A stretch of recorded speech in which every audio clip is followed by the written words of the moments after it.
I'm getting mine, ain't no rush. This perfection coming up, ashes to ashes, dust to dust. In the end, it's gonna be us. Don't need a spotlight on this grind, I run it up. Been the cut, gotta eat, skip the sleep till the work done. I be up, I'm getting mine, ain't no rush. This perfection coming up, ashes to ashes, dust to dust. In the end, it's gonna be us. Don't need What's going on, world? It's your man Cleveland Home to Professional. Showtime if you nasty.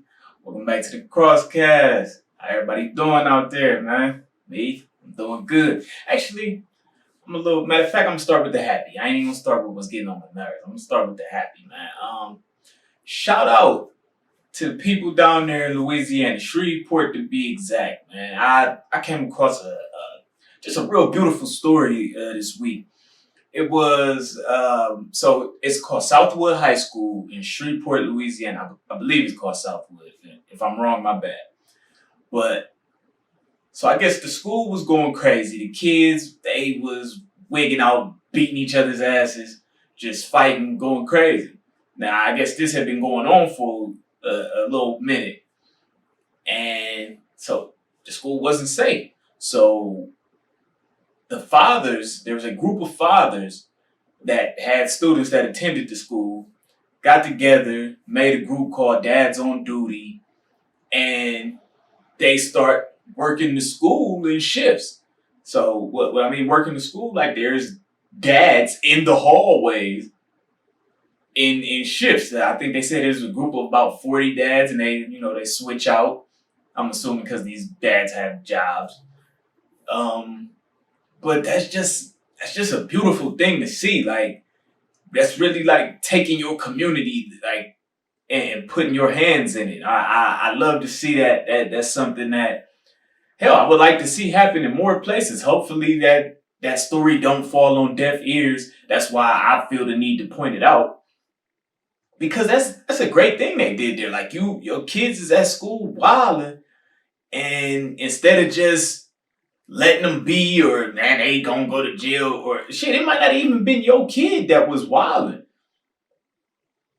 We gonna go and make it so you other people's kids who maybe you can't be here, maybe it be for lack of courage, or maybe work restraint.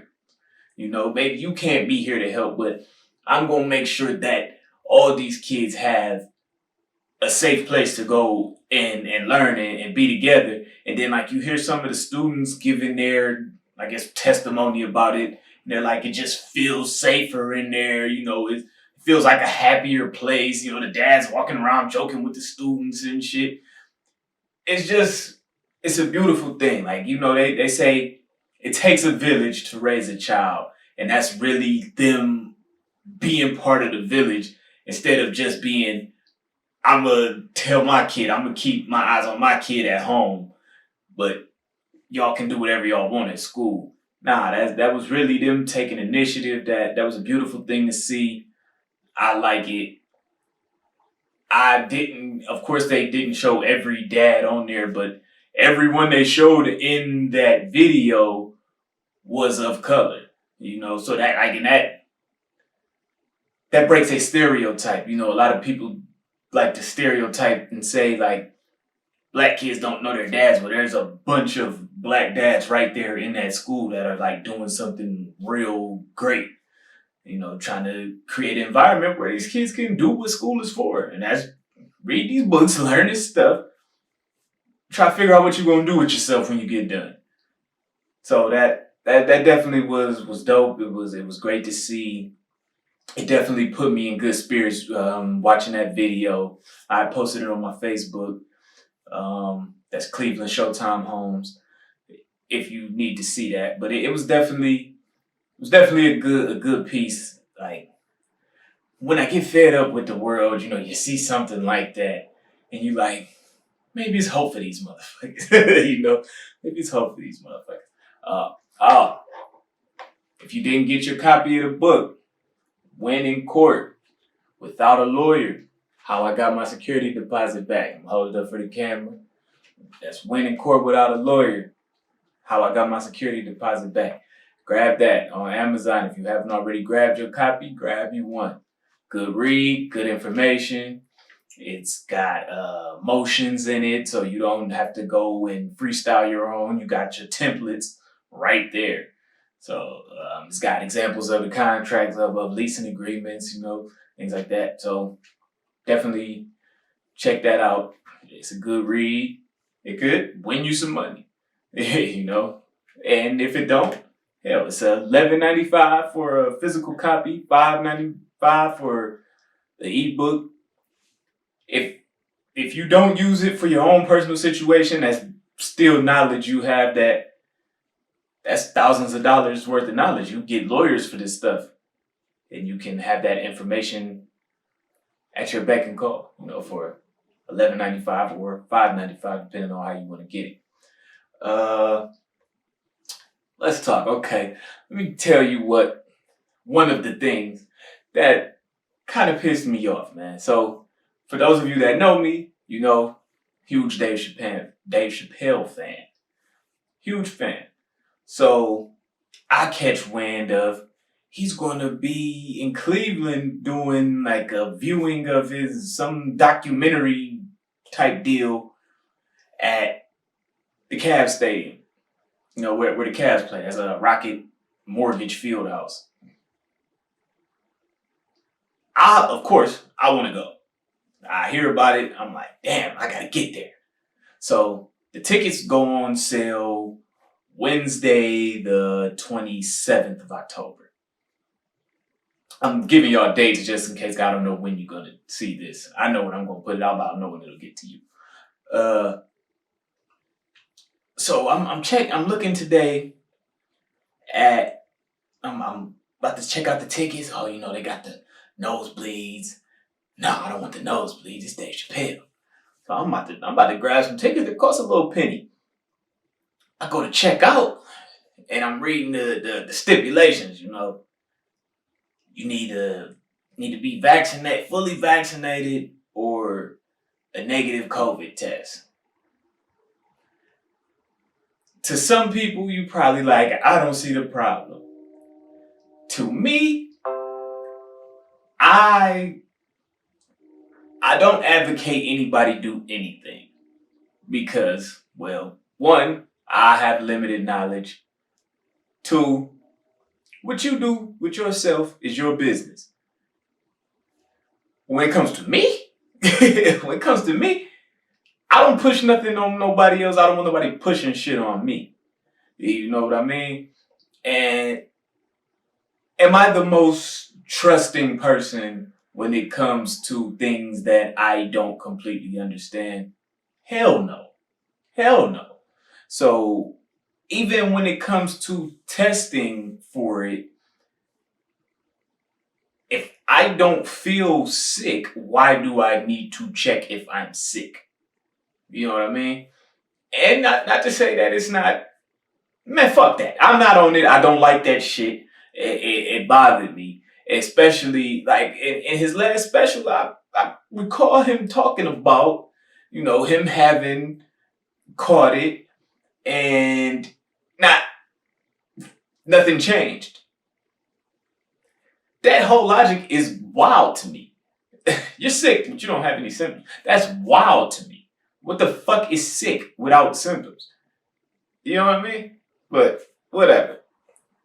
That just it bugged me because I don't like nothing being forced on me. It like the way my mind operates is my rights are my rights. Any chance I want to take is a chance I want to take. There's precautions and procedures for people who don't want to take those risks, i.e. shots or mask or 6 feet, hand sanitizer, washing your hands, covering your face, all that shit. That's supposed to keep you safe. So whatever the fuck I'm doing, as long as I ain't coming in here on some, I ain't coming in here clearly sick. You know what I mean? I wouldn't do that to nobody. That's not cool. But just the idea of like, damn, I can't even go enjoy something that I want to enjoy without this hurdle that has nothing to do with it. And now I know some people say, well, you're just making sure you're safe. Why wouldn't you want to save somebody else? I feel you. And fuck that. Yeah, I'm not fucking Superman. That's not my job. My job is to keep myself safe. So however I see that fit, it should be fine. Because by me keeping myself safe, I'll be keeping you safe too. You're safe from anything that I'm safe from, as long as I'm keeping myself safe. I could see if they was like, hey, come in, you gotta wear a mask. I don't like it, but alright, I get it. The test, it's not the biggest deal in the world. I just don't like feeling forced. Maybe it's childish of me. Don't care. It's how I feel. And you're allowed to feel however you want to feel. Just like I'm allowed to feel like that. And that's how I feel about it. It's bothersome. I don't know. I don't like it. I don't like it. I don't like the feeling of how everything is presented to us. Shit's weird. Shit's weird. We live in a weird time right now, and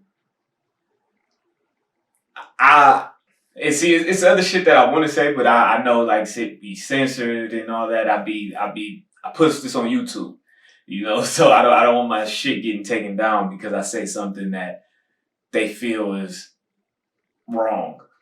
But I definitely want to check out that documentary, and I still might because hell, since he got all that LGBTQ heat on him, the tickets ain't gonna sell out as fast as they did last time he was in town, and the venue's way bigger. Last time he was in town, I think he was at Playhouse Square. Them tickets sold out in minutes. In minutes, I tried to get on Ticketmaster and get them, and the site it crashed down. I get back in. And that shit was sold. I'm like, damn. The boy broke the app and everything. But that's something I'm gonna sleep on it tonight and debate on how I want to proceed tomorrow about this. But that was just bothersome, man. That really got under my skin a little bit, especially for a guy that I like to see stand up for shit. And I'm not saying he's letting us down because at the end of the day, he's allowed to advocate whatever he wants to advocate. I just don't like the idea of, hey, if you want to do this, you got to have this. But I guess on the flip side, it's like, if you don't want to do this, don't do it. So I get it. It's an ultimatum. It's more disappointing to me because of where I'm at with this whole thing than the actual what's happening is. I just like for the people that I kind of look up to be in line with what I'm on. And it's selfish, but I'm human, so I don't care. Let's go to something else because we'll see what happens with that. I'll keep y'all posted on that, on what I end up doing if I end up attending or not. And we'll see. It's looking grim. It's looking grim. Oh man. So let's jump into some other shit. Cause so okay.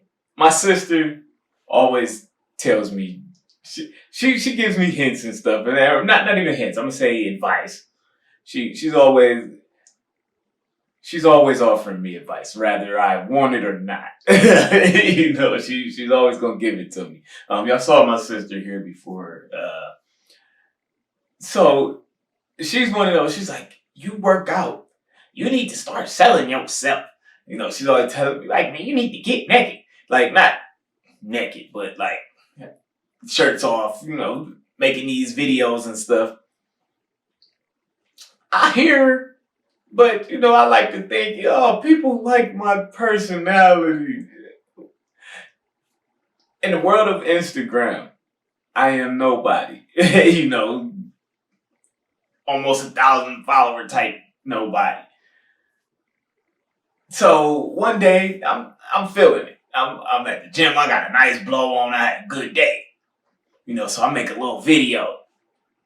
Me without my shirt on, I'm flexing in front of the phone and everything. And I posted it on Instagram, right? Now, before this particular post, the most interaction I probably ever got on an Instagram post was probably like a third of what I got on this one. And I ain't even gonna say a third. I'm gonna say it was like my biggest post ever on Instagram, or the most interactive thing I've ever posted on Instagram, got completely demolished by this reel that I posted of me without a shirt on, flexing with damn Wale Ambition playing in the background. And I just couldn't help but laugh. Cause I'm like, man, she is so right. And I knew she was right. I just like to think however I'm doing things is the best way. And she like, you don't have no problem not having your shirt on any other time. And right, I don't. But I don't know. I guess when I'm sending a package, okay, like something like this, I present this a certain way. I present this in a way that 10 years from now, if I come back and look at any one of these episodes, I won't cringe because of the content. If I cringe about something, it'll maybe be like some minute detail that I'm like, man, that didn't look as professional as I'll probably look 10 years from now, or, some little bullshit, or damn, that camera I was using was ass, some shit like that, some little dumb shit that really couldn't have been helped at the time. But as far as the things I say or the things I present, I like it to be something that will be relevant 10 years from now, 5 years from now, a year from now, and I'll still have a sense of feeling, what's the word I'm looking for? I still feel good about it. I'll just say that. So, one thing I noticed, man, IG don't care about me. IG don't care about what I think. They don't care about that shit. They like, get naked, nigga. Take that shirt off, man. We want to see you like this. and then it just makes me think of like the mental state of people who Instagram all the time. And maybe you're not as fortunate as me physique wise to where you can't make that video. Yeah, you know what I mean? Because I look pretty good without a shirt on. I can't lie. And that's not me bragging. I'm being modest right now. I am a pretty vain dude, so don't let this modest fool you. But for somebody that maybe isn't in that situation, or maybe for someone who doesn't think as highly of themselves, or maybe you have a face that only a mother could love, you know what I mean? What does a place like Instagram do for your psyche? That shit can't be healthy, man. That can't be good for you. I feel bad for these kids, man. Like, I feel bad for them because, like, to them, like, okay, to someone in my age group, I'm 31. To someone in my age group, when we were kids, we didn't have anything like that. We didn't have anything like that. So we got our idea of cool from maybe our older sibling, maybe somebody outside, maybe our parents, maybe TV or radio. We didn't have, like, it got gradually worse. It got fed to us, especially on TV, but like to watch now, it's like, at least we could get a break from that while we were outside or while we were at school. We could be, into something else where this sexy pop star on vacation and all this bullshit that could just be a bunch of smoke and mirrors that wasn't shoved in our face as much as it is now. It's like, you got a phone. And then every kid's got a phone. So you just constantly walking around with this thing in your hand. that's pushing an idea of beautiful at you, an idea of cool, an idea of how you should be. And then even like you see some of these videos and it's like, if you see orange in this picture, you're a genius. To me, that's stupid. But to some kid, they might be like, damn, I see pink, and they really think like, and then they got some friend that's lying. Like, yeah, I see orange. Like, you don't see orange. but even, and that's a dumb example, but just little shit like that, man. And it's forced to them. It's force fed.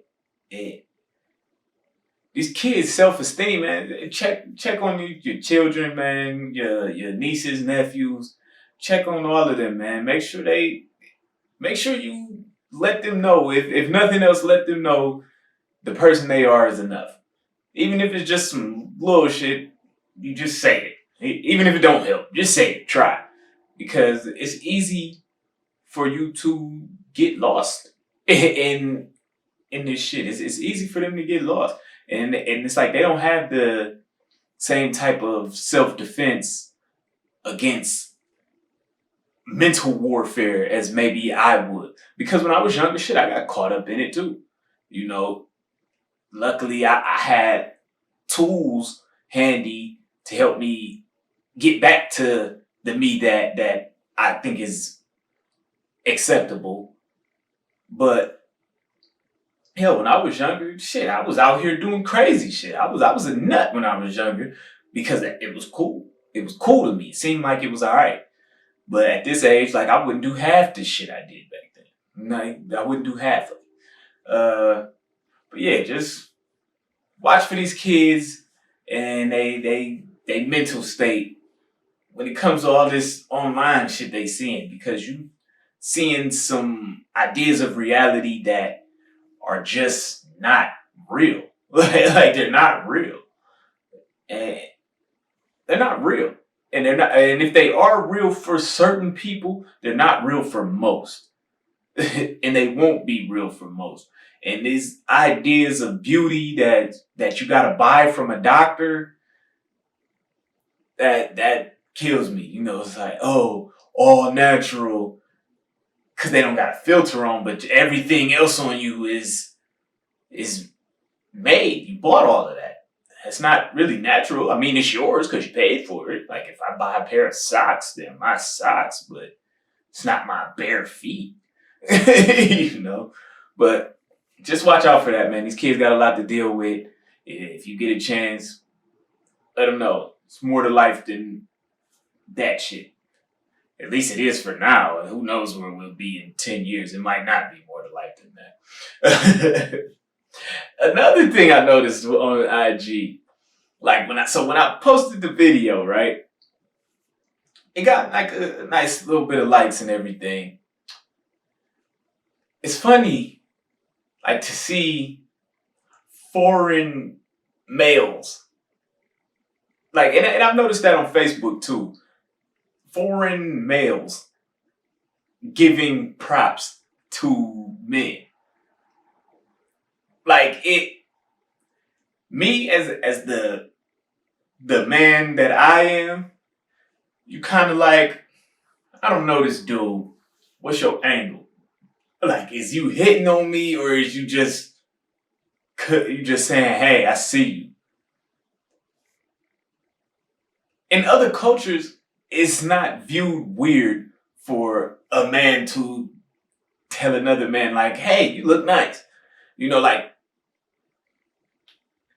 well, what I notice, people I know will say that to each other if I know you. Like if I know you, like, okay, shout out my boy Jay Alexander. He works out. He been at this as long, if not longer than me. I think probably a little longer than me. He get it in, so he ripped up everything. Like, he'll post something, I'll be like, I see you, my boy, hey, get it in, keep working, looking good, that. Cause I know what, like, we know what's going on. But now, if I saw a stranger that looked exactly like him, I probably wouldn't say anything. I might not even like this shit. I'd probably keep scrolling. Like, why's this nigga? You know?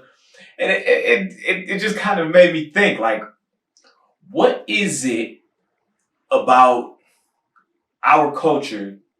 And when I say our culture, I mean males within my age group in the country I'm in. Or in the area I'm in, should I say. More specifically. I'm a broaden it. I'm saying males, my age, my color. Why can't we compliment each other without it being like some weird shit? And like now that I notice it, that's something I'm going to make an honest effort to fix. Because if I see this guy over here and he doing this thing, I see you working. Like maybe I see you at the gym. You go to the same gym as me, and I see your results coming in. See, in the gym, we kind of more comfortable with that. Like if it's somebody I see all the time, I'll be like, oh shit, you getting big. And they're like, oh shit, thanks, man. And like you can tell you made their day with that.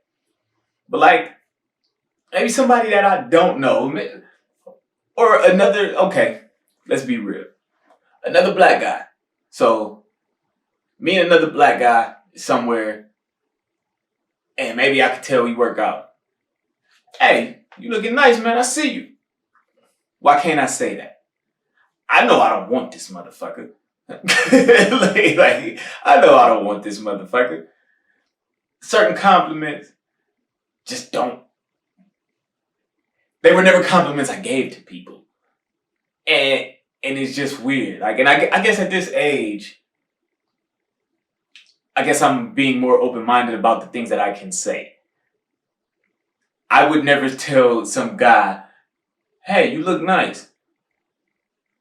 Outside of like an outfit. And then I would, if I was going to say something look nice, I would point out hey, those are nice pants. Or hey, that's a nice shirt. Or hey, those are nice shoes. Not, since you got this whole outfit on, hey man, you look nice today. Why is something like that so hard? or even past that. Body-wise, physique. Like if I see you fit, I'll be like, hey man, you look nice.